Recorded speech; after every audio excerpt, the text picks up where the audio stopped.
pero hoy no tengo inconvenientes, bien. Y vamos a compartir pantalla. Un poco va a ser rever un poquito los problemas del otro día, que bueno, yo lo había hecho de 3 maneras, pensando que Ferraro iba a ya hablar de formulación lagrangiana la vez pasada, así que quedó como el ítem C y B, o la manera lagrangiana en suspenso. Si bien está spoileada ahí, está la resolución, les recuerdo un poco. El problema eran 2 partículas enhebradas que le imponíamos estar en esta línea recta, entonces los resortes tenían 2 movimientos posibles, no sé si me están viendo, pero uno es en fase, que se mueven así rígidamente, y otro en contrafase, se acercan y se alejan. Y entonces lo habíamos resuelto primero a lo física 1, planteando todas las fuerzas, escribiendo todo tranquilo, bien, planteando el equilibrio, y llegamos al sistema de ecuaciones 3. Después nos proponían un cambio de variables, ese cambio de variables lo que tenía bueno es que desacoplaba el sistema. Después lo hicimos con los trabajos virtuales, que nos olvidábamos de los vínculos, y la forma 3 es usando las ecuaciones de Euler-Lagrange, que es un poco lo que me preguntaban hoy en el intervalo. Uno no tiene que rededucir los principios variacionales, no, perdón, variacionales en los trabajos virtuales, ni el principio de D'Alembert. Uno va y escribe de una la energía cinética y la potencial del sistema. Recuerden que T acá no es temperatura ni trabajo, sino que es energía cinética. Entonces, nada, tenemos 2 partículas que se mueven en una línea recta, es un medio de mx1 punto al cuadrado más un medio de mx2 puntos al cuadrado. Y nada más. Y la energía potencial que tenemos es la energía potencial de cada resorte suelto, por decirlo así, más el potencial del vínculo entre los 2 resortes. Y fíjense que acá, como decía Rafael en la teórica, naturalmente quedan los 2 grados de libertad, x2 y x1. En este caso, pasar de x2, x1 a q1 y q2 tenía la virtud de desacoplar las ecuaciones del sistema. Pero sin embargo, se puede trabajar con esto y obtener las ecuaciones de movimiento, nada más que van a quedar acopladas si uno hace x1 y x2. Pero eso no me impide escribir el lagrangiano. El lagrangiano es simplemente agarrar la energía cinética y restarle la potencial. Punto. No hay mucho más misterio que eso.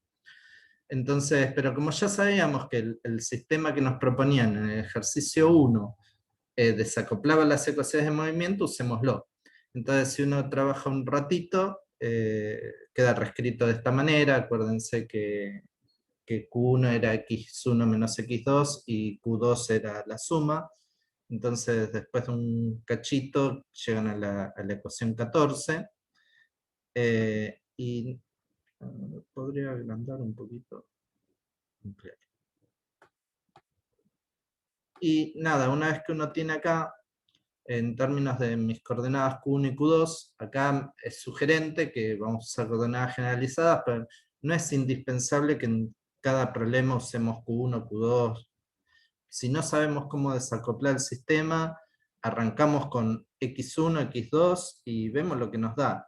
Y usamos, o sea, no es que sí o sí tenemos que usar en coordenadas generalizadas desacopladas estrictamente.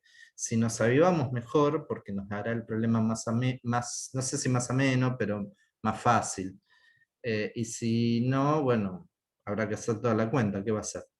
Entonces, las ecuaciones de Euler es básicamente agarrar esta magnitud, que es el lagrangiano, y proceder de esta manera.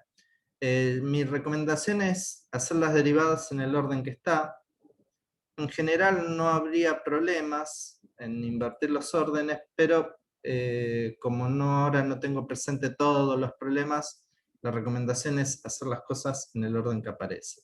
Entonces, no importa si arrancan con el primer término o el segundo, pero sobre todo en el primero hacen la derivada de los Q y punto. Entonces, ¿qué hacen? Toman como que los Q y puntos son distintos de los Qs y derivan todo respecto de los Q1 punto y Q2 puntos, ¿no? Entonces, ¿cómo se entiende esta ecuación? Primero arranco con I igual a 1. Es dA de t de L a dQ1 punto menos de L a dQ1.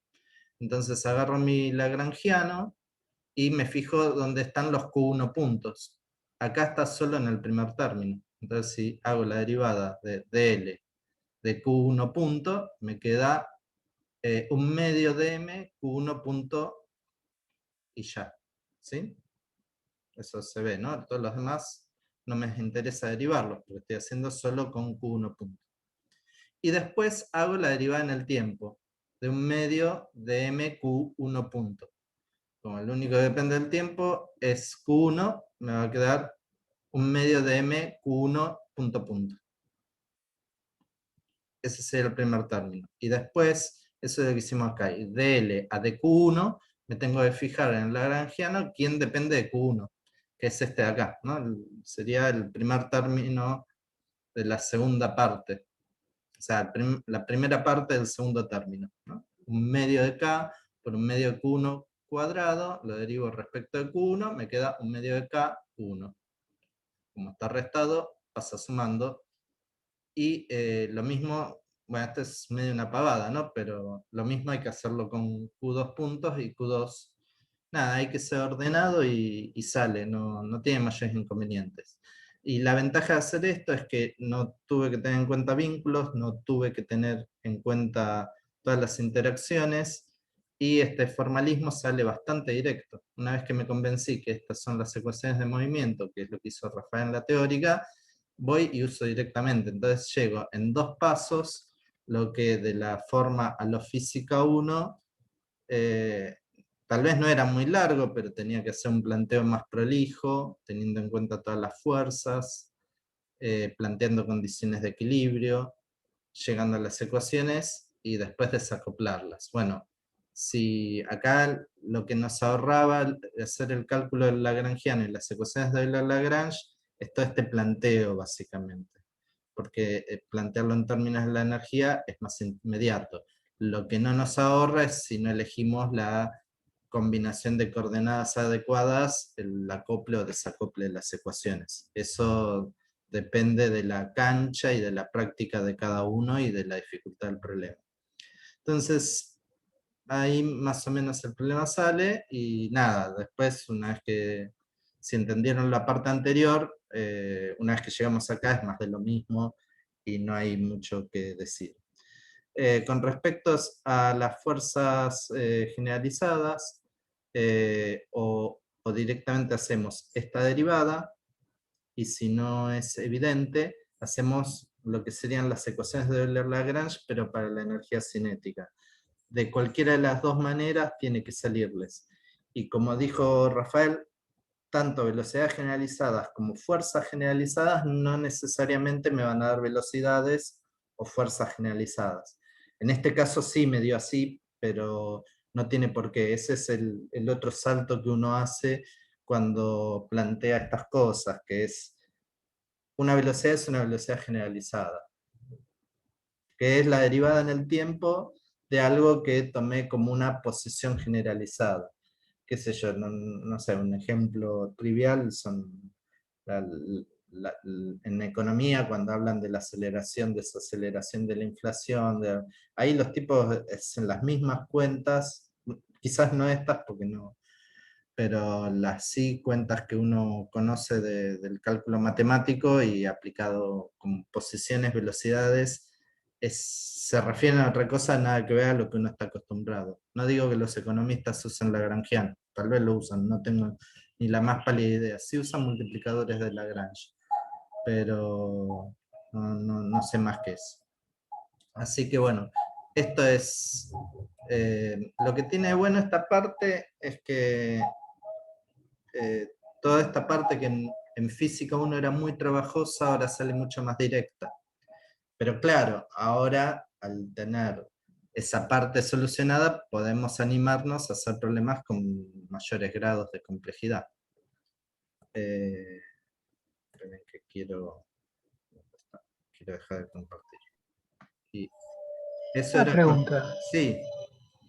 No me quedó muy claro cómo calculaste recién la fuerza generalizada. ¿Es el gradiente del potencial?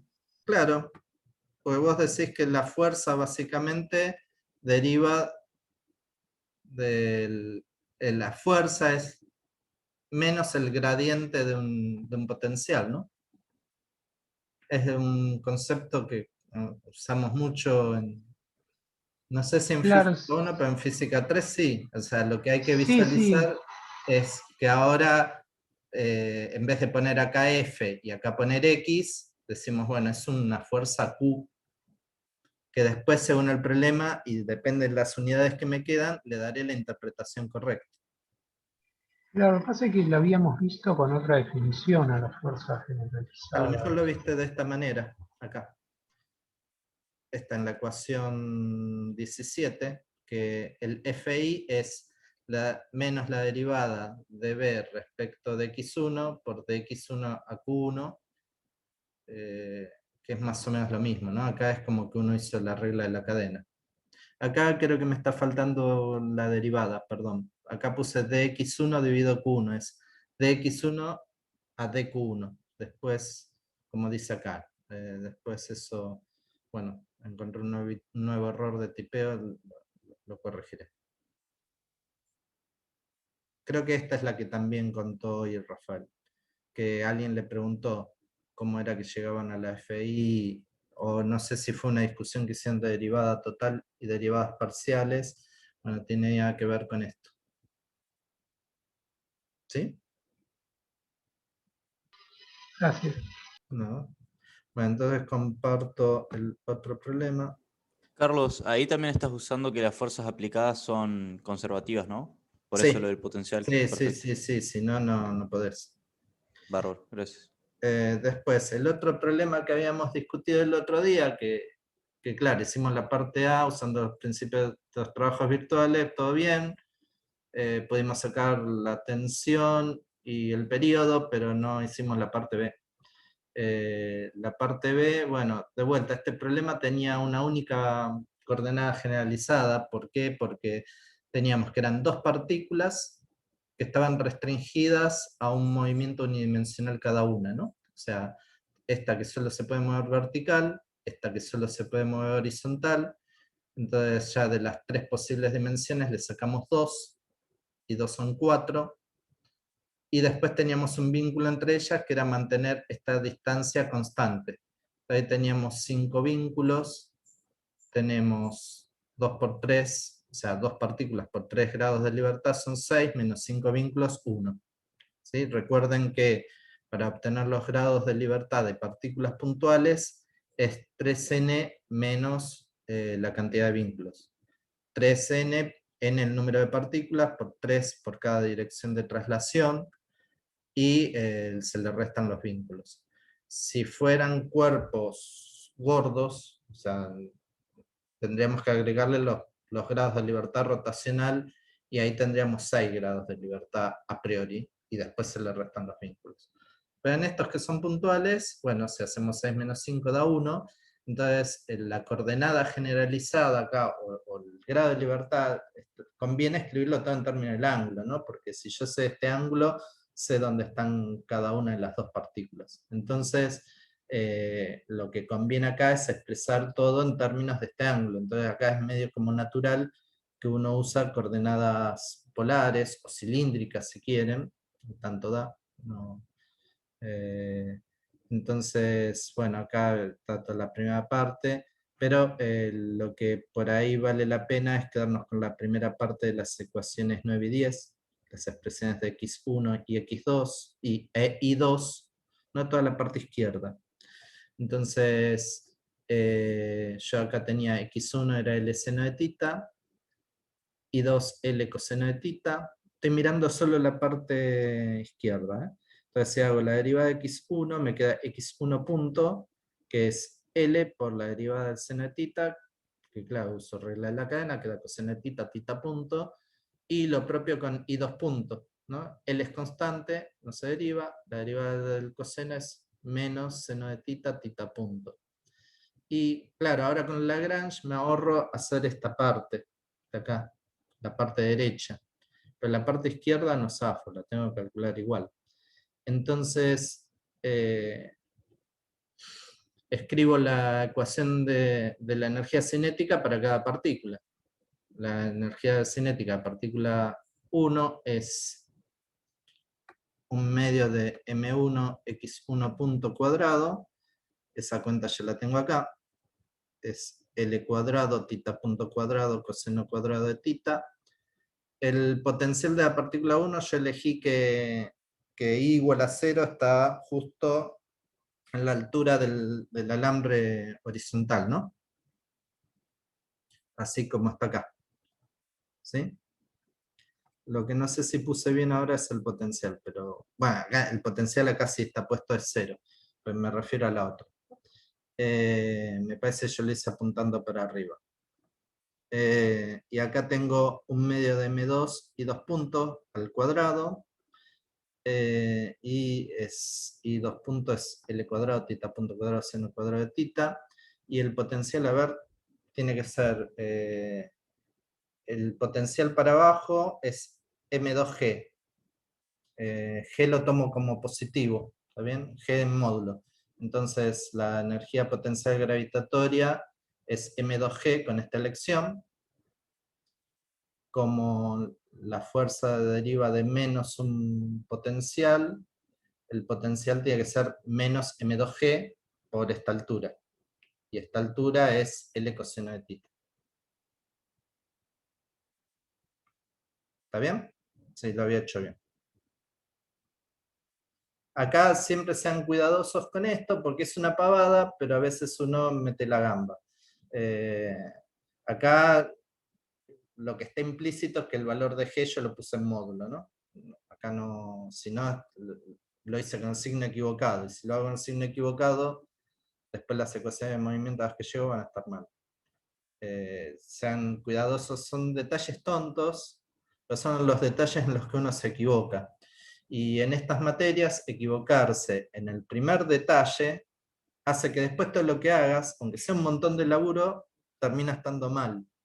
Y es muy frustrante a veces, depende del problema, ¿no? Somos gente razonable a la hora de corregir, pero a veces es muy frustrante porque una persona se equivocó al principio, llega después de 2 carillas de cuenta a un resultado malo, pero todavía acá, si bien uno empieza a perder la intuición de los problemas, uno después dice, y bueno, pero acá vos te tendrías que haber dado cuenta si lo considerás desde la física. Entonces traten, por favor, de no meter la pata al principio. Por ahí es preferible perder unos minutos viendo bien cómo escribir el lagrangiano, pero después lo van a ganar porque después es meterse a hacer cuentas. Si son prolijos y cuidadosos no se van a equivocar. Pero si se equivocan acá, este es el planteo físico.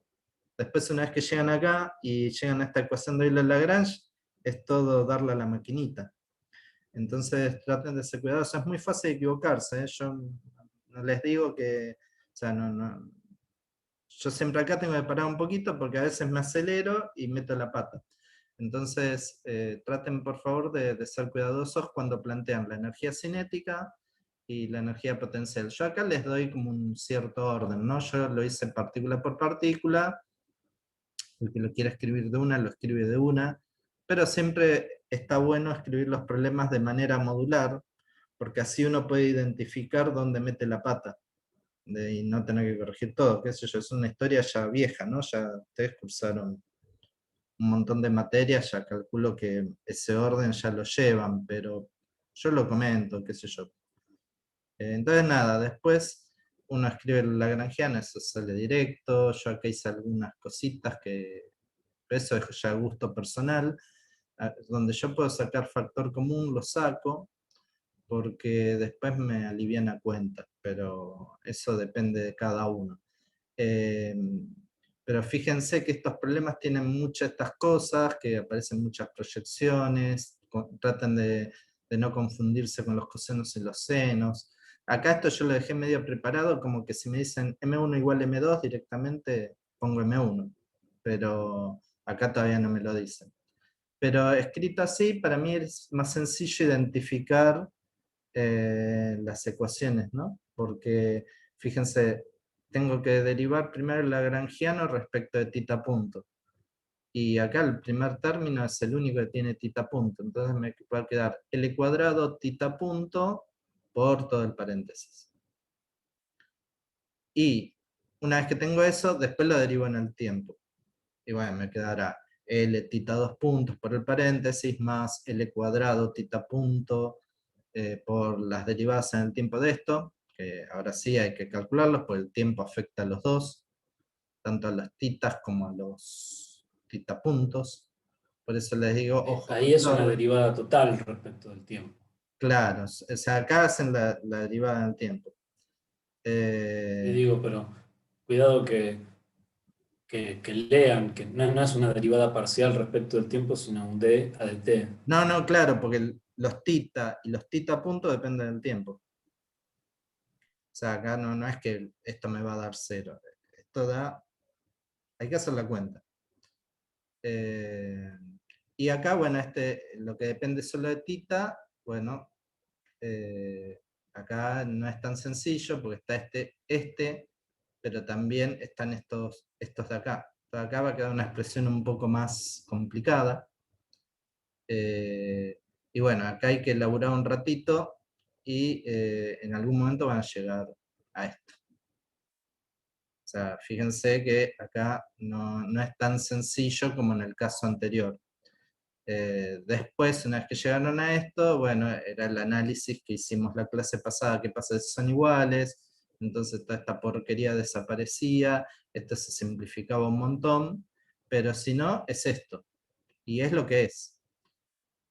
Acá ya uno pierde un poco la intuición, pero ahí un poco radica lo que el método es fuerte, ¿no? Porque ahora yo ya tengo mi variable generalizada que es tita punto, hago la cuenta, y bueno, esto no es que se pase inmediatamente de acá a acá.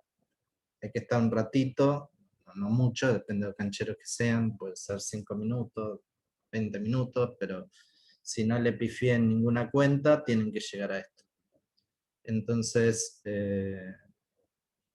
bueno, esa es la ecuación del movimiento. Y después analizan los casos particulares, se ponen las condiciones de contorno apropiadas, y bueno, y se sigue con la resolución del problema. Yo medio como que te interrumpí, pero creo que era eso lo que querías decir, Juan. No sé si quieres hacer otro comentario. No, quería decir que no es una derivada parcial, sino una derivada total respecto del tiempo. Al frente de la ecuación de Euler-Lagrange. Ujú. Acá. Sí, En la anotación. Sí, perdón. sí. Después lo voy a poner bien. Es d a dt, no derivada parcial de t. Perdón, a veces uno hablando no se da cuenta que la recomendación que me estaba haciendo era más sencilla. Después eso en la versión definitiva, como ven, siempre yo tipeando, tienen que escucharme un poco en las clases porque siempre algún detalle se me escapa. Bueno, Y creo que la clase pasada también lo vimos, la ecuación que resulta cuando M1 es igual a M2 es, ahí tiene, en lugar de un signo más aparece un signo igual, más abajo. sí, pero eso me parece sí, eso había que corregirlo, dije que lo iba a corregir y mentí alevosamente, porque no lo corregí. Sí, acá, si estos son iguales, y acá no sé qué pasó, acá debería haber un signo menos, me parece. Ahora después lo reviso No bien. está bien, es que tiene que ser tita 2 puntos Más. G sobre L. Sí, es más, porque así me queda la ecuación del oscilador armónico. Sí, acá va un más. Bueno, después lo corregimos. Bueno, eso con respecto al problema 5. Y ahora, si no hay ningún comentario, pensaba pasar al problema 6.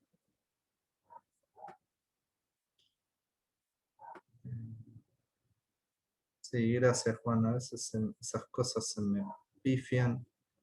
Y está bueno porque después, acá no era grave porque era un igual por un más, era muy obvio el error, y lo mismo con derivadas parciales y totales, pero si después la pifio en alguna ecuación larga donde llego al signo equivocado, se van a acordar todos de la manera que yo no quisiera de mí. Así que, nada, y si ven que hay alguna cosa rara, pregunten al toque, porque no es la idea de hacerlos perder 2 días haciendo cuentas. Bueno, el problema 6 tenemos 2 partículas, es un clásico desde el CBC, creo que les venimos poniendo este problema. O por lo menos yo me acuerdo haberlo contado en el CBC, en Física 1, en varios lugares. Tenemos 2 partículas, están unidas, hay un agujerito acá, están unidas por una soga, no hay rozamiento, pero le damos un envión inicial. Entonces, si esta logra mantenerse escribiendo un círculo, la fuerza centrípeta va a compensar a la fuerza de gravedad y esto se va a quedar quietito. Y si no lo compensa, subirá o bajará. Acá a este problema le metemos algunas restricciones. Esto que se mueve en un plano y esto que se mueva verticalmente. ¿Sí? ¿Es realista eso? Ni. Perdona, ¿te puedo hacer una pregunta? Sí, podés. ¿Dijiste que subirá? No lo Sí, veo. ¿Cómo? eventualmente puede subir o bajar. No sé si en el ¿dónde dice subirá? No, vos dijiste que Ah, si sí, bueno, no, en general lo que va a pasar es que esto o se mantiene igual o baja. O sea, lo que quise decir es que esto va a tener un movimiento vertical. ¿Es realista eso? Y no mucho, qué sé yo, si, no sé, debería mostrarles, tengo por ahí algún videíto que hice este problema en el labo ahí en Pabellón 1, que en general si uno es cuidadoso, esto más o menos se mantiene vertical, pero va a tender siempre a salirse la vertical. Pero bueno, los grados de libertad. Tenemos 2 partículas. A la partícula 1 le impongo 2 vínculos, un vínculo que es moverse en el plano, o sea, le saco la coordenada z. A la partícula 2 le saco 2 vínculos, o sea, solo le saco 2 grados de libertad, 2 direcciones, solo le permito moverse en z, ahí van 3. Y el cuarto vínculo es la longitud de la soga, que supondré que está tensa, que es inextensible, que es ideal, de masa nula, todo lo que siempre suponemos para estos ejercicios, con lo cual voy a tener 4 vínculos, son partículas puntuales, así que tengo 2 por 3, 6, menos 4, 2 grados de libertad, que yo lo llamé con S, ¿no? Porque recuerden que yo la formulita que usé es S igual 3N menos K, pero no me acuerdo si Rafael creo que usó otra letra, pero es lo mismo. Entonces, acá las coordenadas que parecerían ser las adecuadas es la coordenada radial para la partícula 1, y eso ya me determina por condición de vínculo la 2, porque la 2 va a ser z igual el largo de la soja menos SR1, y el ángulo polar en el plano. Entonces, en definitiva, las coordenadas radiales que voy a usar son R1 y θ1. ¿Alguien por ahí a priori no se da cuenta? Bueno, no importa. Ustedes podrían escribir R1, θ1 para la partícula 1 y Z2 para la partícula 2. Pero la coordenada R2 es Z menos R1. Cuando lo derive me va a quedar que R2 puntos es igual a menos R1 punto, con lo cual la energía cinética para la partícula 2 va a ser medio m2 por R1 punto cuadrado, ¿no? Está bien, tiene que tener la misma velocidad radial, si no, no hay vínculo. Y la otra, bueno, tendrá R1 y θ1 metidos, y la ecuación y la velocidad me queda de esta manera. No hay mucho más que decir. De vuelta, acá yo creo que elegí, a ver, me olvidé de aclararlo, pero,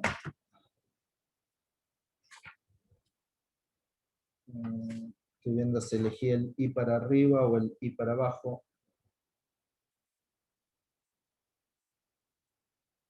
Elegí, perdón, el Z lo elegí para arriba. Entonces el Z es para arriba, tengo, a ver, es M2G por R2. Si el Z es para arriba, el R2 acá es negativo, y le cambio el signo, me queda, no, lo elegí para abajo.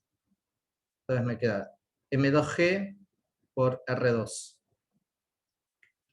Y le cambio el signo para tener el potencial.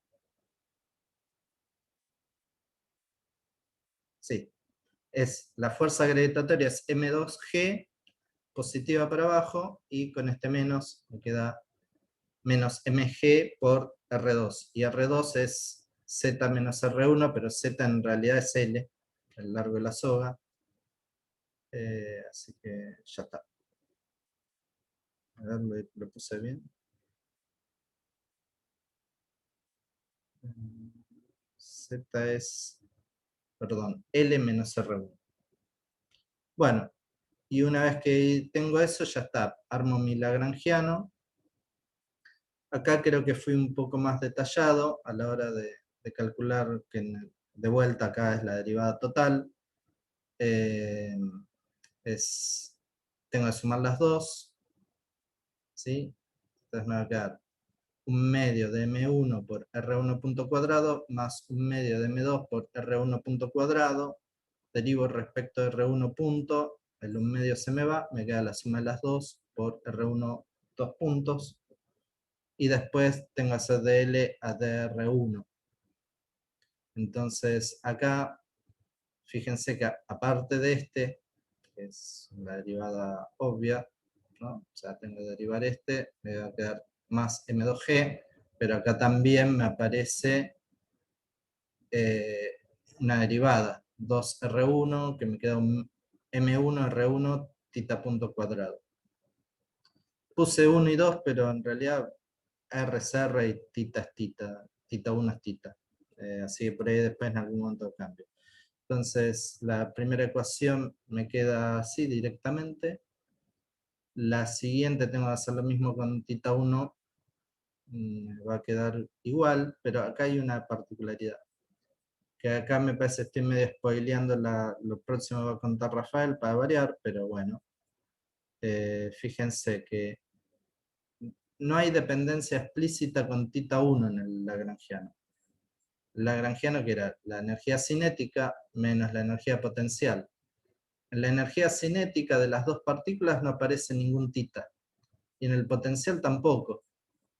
Entonces, si hago la derivada de L respecto de θ, me va a dar 0. Pero si la derivada de L respecto de θ me da 0, quiere decir que la derivada total de t respecto de L de θ punto me da 0 también. Con lo cual quiere decir que de L a de θ punto es una constante de movimiento. Porque si la derivada en el tiempo de algo da 0, quiere decir que ese algo es una constante de movimiento. Entonces, acá usamos la letra P de momento, y decimos respecto de qué variable. En este caso es de θ1, que yo ya puse directamente θ.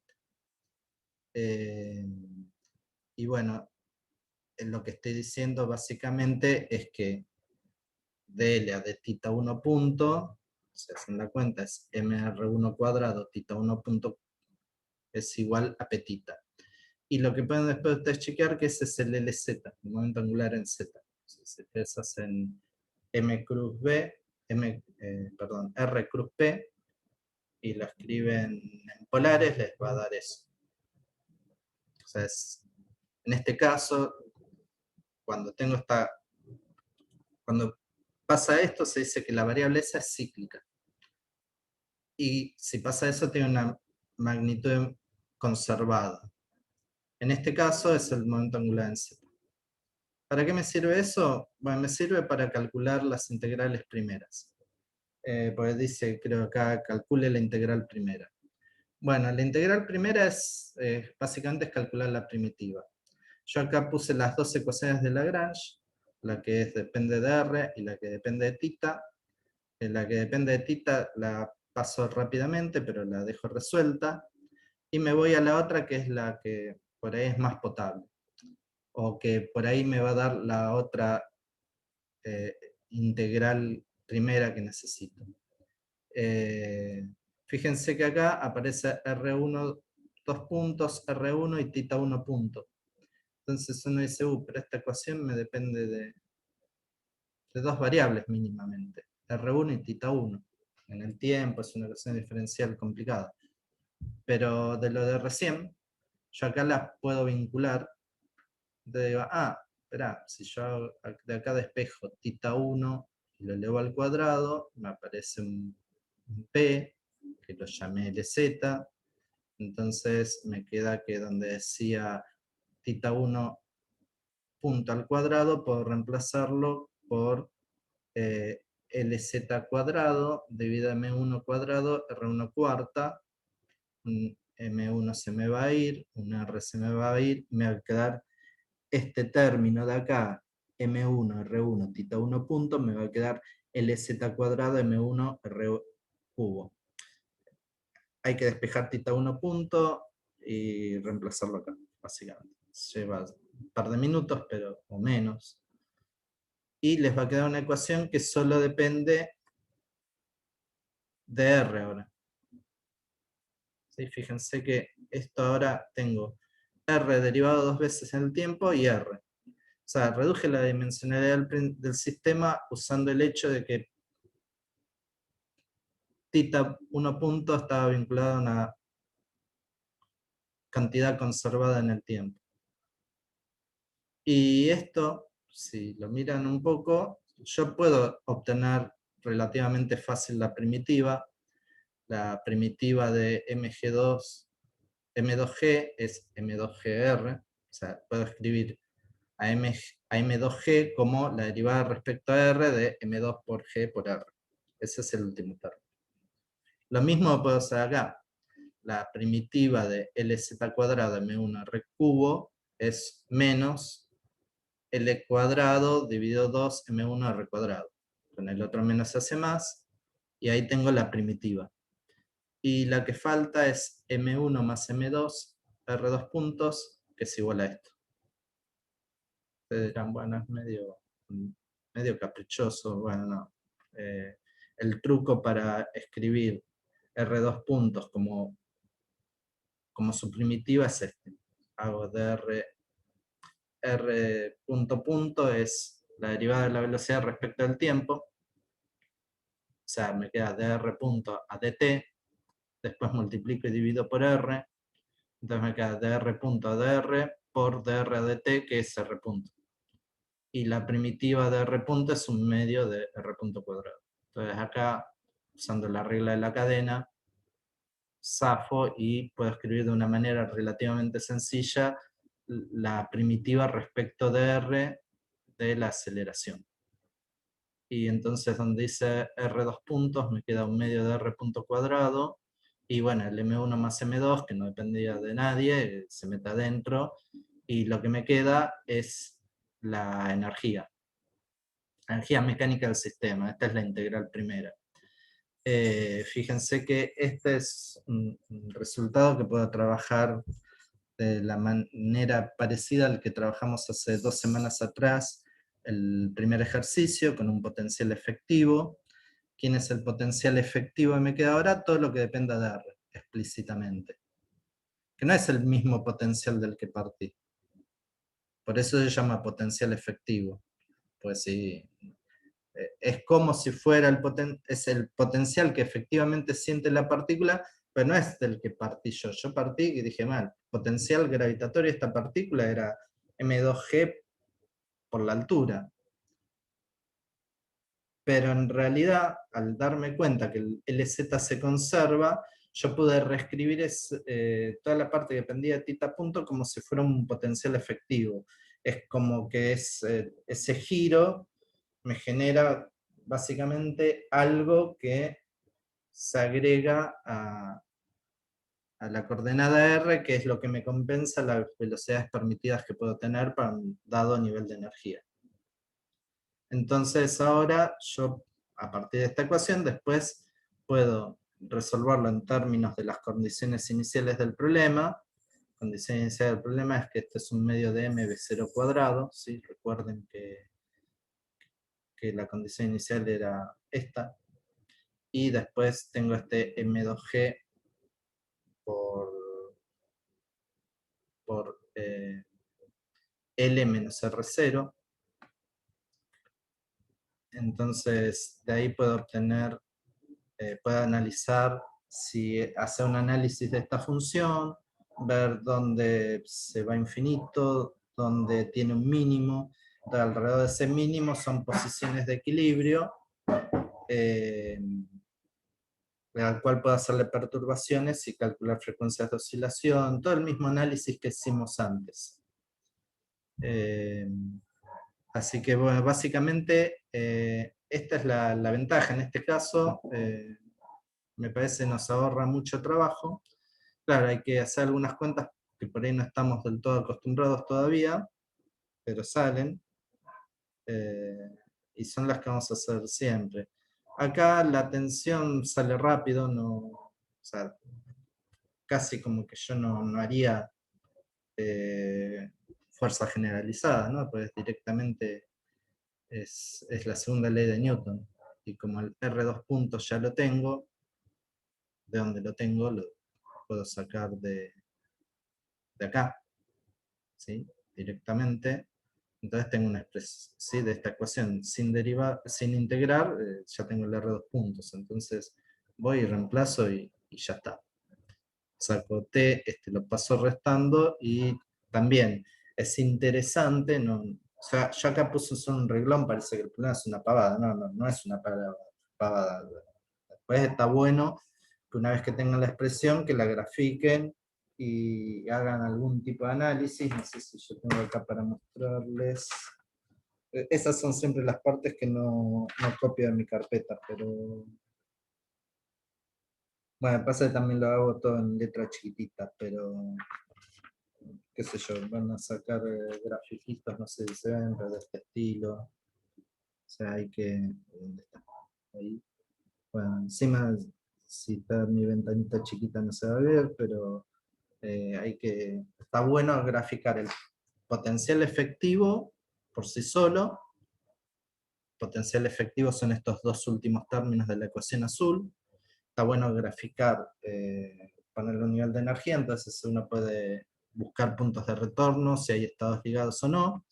Y después, una vez que uno tiene R2 puntos explícitamente, les queda algo proporcional, no al potencial efectivo, pero una cosa que se maneja algebraicamente. No hay que integrar nada, ¿no? Porque se despejan R2 puntos de acá, les va a quedar una ecuación algebraica, y entonces ahí también puedes sacar T y ver si tienen mínimos o no. Así que, si bien yo soy acá súper sintético, o sea, el problema está hecho en dos carillas, en realidad hay que estar un rato largo. No sé si por las primeras veces hay que estar un rato largo, creo que no hay ningún error acá, salvo el que es derivada total, no acá, en el tiempo. Sí, acá también es derivada total. Después, creo que acá están todos los signos bien. Sí, no habría problema. Después, bueno, acá lo pongo, ¿no? Para que no se lo olviden, lo puse en negrita. Analicen tanto el potencial efectivo con el punto de equilibrio tal que la tensión es nula. O sea, hagan todas esas cositas. Yo acá, de vuelta, soy muy amarrete, pero esa parte creo que está mínimamente acostumbrado, y si no, después lo preguntan, porque no es que no quiero contarlo, sino que me parece que se lo pueden hacer solos, y nos evitamos un rato de cuentas ahora que no les aportan significativamente. En la parte C decía repita A y B, pero ahora la masa M2 puede moverse en las dos direcciones de un plano vertical. O sea, básicamente ahora este problema podría llegar a ser un péndulo cónico. O sea, yo me lo imagino para un dado nivel de energía, esto oscilando, ¿sí? Entonces ahora tengo más grados de libertad. Tengo 2 grados más de libertad. Entonces, 1 grado más, perdón, de libertad. Entonces, yo acá lo escribí cómo deberían escribir las coordenadas. O sea, tengo el ángulo. No, 2 grados más. Tengo R1 y θ1 que son los mismos de antes. Pero acá abajo, como esto ahora me está escribiendo, o sea, es un cono, por lo menos lo que yo me estoy imaginando, tiene un ángulo polar θ2 y un ángulo de inclinación φ, ¿sí? Que se aparta de la vertical. ¿Sí? Entonces, eso creo que yo resolví un plano horizontal, pero bueno. Supongan que es un plano horizontal, pero esto se puede mover en θ2 y en φ. Eso me aporta 2 grados de libertad más. Ahora tengo 3 variables. O sea, las ecuaciones me van a quedar de este estilo. La partícula 2 es el largo total menos R1 por el coseno en φ, que es el que usé para esto. Perdón, tengo una pregunta. ¿R1 y R es el mismo? ¿Cómo? Perdón. En la ecuación que escribiste acá abajo de la R1 y R, porque en algún lado está R. ¿Es lo mismo? Ah, sí, sí. No, pero es todo R. Gracias. Sí. Y bueno, esta es la altura proyectada en X, la altura proyectada en Y y la altura proyectada en Z. ¿Sí? Por ahí después también les voy a agregar un dibujito para que esté más claro esta parte. Acá sí, sacale el 1 y es el lagrangiano que va a quedar. Fíjense que ahora con este cambio de variables, ¿qué es lo que hice yo? Bueno, dije un medio de m. ¿Quién es la energía cinética? Es un medio de m 2x2 puntos al cuadrado, más un medio de m2, acá me está faltando un m2.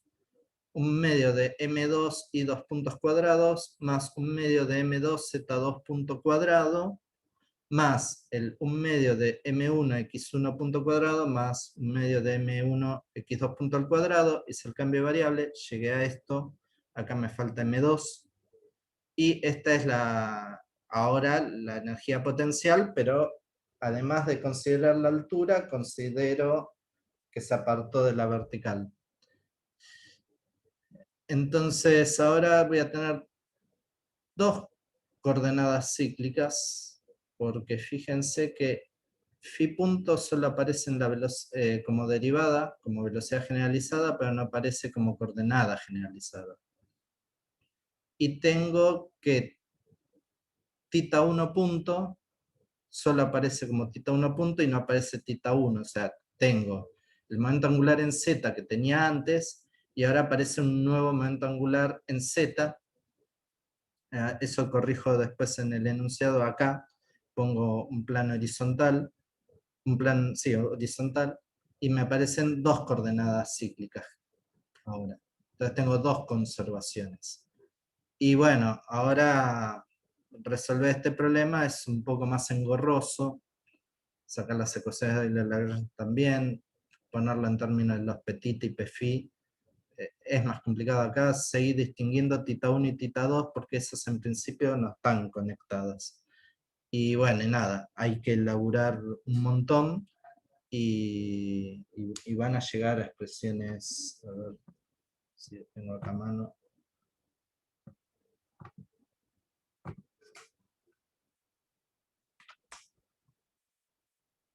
sea, este es el dibujo que yo estaba pensando cuando hice el problema ahora que se aparta del movimiento estrictamente vertical. Si quieren le pueden hacer un print de pantalla. Entonces ahora cuando calculan x2 puntos, por ejemplo, yo dije, bueno, la energía cinética es un medio de m por x punto al cuadrado más y punto al cuadrado más z punto al cuadrado para cada partícula. Para la 1 ya la había hecho antes. Entonces les muestro cómo van quedando para la partícula 2. Estas son las coordenadas en x y z punto. Claro, ahora cuando hago x cuadrado es una amargura porque, fíjense, x2 puntos tenía todos estos términos, ahora hay que elevarlos al cuadrado. Lo mismo para y, lo mismo para z. Bueno, después cuando empiecen a hacer la cuenta, muchas cosas se van a resolver solas, o se cancelan mutuamente, o empiezan a usar identidades pitagóricas, y bueno, nada, cuando la más complicada es esta, entonces les queda algo así. Y esto se les simplifica un montón. Y después, bueno, el escribir lagrangiano cuando llega a esta parte es medio como la más fácil, pero igual queda laburo por hacer. O sea, hay que hacer las derivadas con respecto a R, R1 punto, tita, phi, tita 2 puntos, y ver qué va quedando, y bueno, les van a quedar ecuaciones un poco más complicadas que las de antes. Y el análisis va a ser más complejo, lógicamente, porque el problema ahora se vuelve 3D, es mucho más cuentoso, pero bueno, nada. Acá veo comentarios que yo me fui pasando de largo, pero me imagino que, a ver. Sí, pensé que era el anterior problema. De nuevo, son derivadas totales. Sí, eso ya está. No, perdón, no aclaré. Media esfera, import simpi, no sé, están haciendo cosas de Python y no entiendo nada. Pero bueno, después si quieren me cuentan. Yo no soy muy experto en Python, pero o sea, si me dan algo escrito en Python lo puedo entender por si alguien quiere que se los corrija o algo. Así que bueno, nada. Estos eran medios como los 3 problemas. Bueno, la ventaja de tener todo así tipeado hace que uno se ahorre mucho tiempo. Esto en un pizarrón lleva un rato más. Pero bueno, yo que quería focalizar en esta clase no era tanto la interpretación física, porque lo rico de estos problemas después es, bueno, está bien. Hice todo esto ¿para qué? Porque yo quiero estudiar problemas que antes a lo Newton eran más difíciles. Pero ahora se compensa porque puedo estudiar problemas más complejos. Entonces me ahorro cuentas por un lado, se me incrementan por el otro. Pero yo lo que hoy quería más que nada enfatizar era la técnica de cálculo. Y como ven, las cuentas pueden ser largas y uno se puede, por más que uno ya tenga cancha, no soy el tipo más canchero de mecánica clásica, está claro, pero así todo, habiendo hecho estas cuentas tranquilo y todo, se me pasan errores, recalcar que tómenselas con calmas estas ecuaciones, porque siempre uno se puede equivocar fácilmente. Entonces, traten de hacer todos los ejercicios donde tengan que calcular lagrangianos, tómenselo con calma, sobre todo el planteo, la cantidad de grados de libertad, eso es fundamental. Eso les va a decir cuántas cuentas van a hacer en definitiva. Y una vez que tengan los grados de libertad, escribir todo correctamente. A veces uno puede arrancar de coordenadas cartesianas y migrar a otras, como hicimos ahora acá, el caso de ir una cosa así a cilíndricas.